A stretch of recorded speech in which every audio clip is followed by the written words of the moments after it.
আজি মোৰ দুপৰীয়াৰ ভাতৰ থালিত আছিল বেঙেনা পোৰা পিটিকা, কচু, আলু, বিলাহী চব্জি, নেমু টেঙা, ঘৰৰে জলকীয়া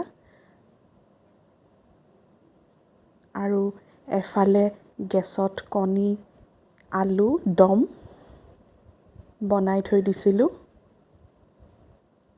এইখন আজি মোৰ দুপৰীয়াৰ ভাতৰ থালি আৰু ওপৰত মই কেইটুকুৰামান তিয়ঁহ দি পেলাই ধুনীয়াকৈ থালিখন সজাই দিছোঁ। কেনেকুৱা দেখিছে আপোনালোকে কমেণ্ট কৰি জনাবচোন বাৰু। আৰু লগত আছিলে বুটৰ ঘুগুনি, য'ত অলপ পনীৰ দিয়া হৈছিলে। ৰাতিপুৱা আচলতে ৰুটি খোৱা যায়, সেইকাৰণে ৰুটিৰ লগত খাবলৈ ঘুগুনিখন বনাইছিলোঁ। তাকে মই ভাতৰ লগত খালোঁ। খুব টেষ্টি হৈছিলে খাবলৈ। আপোনালোকে বাৰু বেঙেনা পোৰা খাই কোনে কোনে ভাল পায়? এয়াই হৈছে আজি মোৰ দুপৰীয়াৰ ভাতৰ থালি। মই কিন্তু এনেকৈ দুপৰীয়াৰ সাঁজ জুতি লগাই খাই খুব ভাল পাওঁ। আপোনালোকে বাৰু খাই ভাল পায়নে? আৰু ৰাতি যিহেতু ইমান হেভিকৈ খানাটো খোৱা নপৰে, গতিকে দিনৰ ভাগতেই ভালকৈ খাই লওঁ।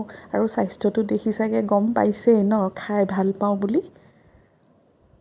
এয়া মই অকণমান বেঙেনা পোৰা ভাতৰ লগত লৈ পেলাই টেষ্ট কৰিছোঁ আৰু খুব ভাল লাগিছে খাই।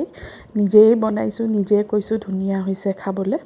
আপোনালোকেও কেতিয়াবা এনেকৈ খাই চাব পাৰে। কচু দি, বিলাহী আৰু আলু দি পেলাই বনাই খাই চাব পাৰে, কেনেকুৱা লাগে চাব।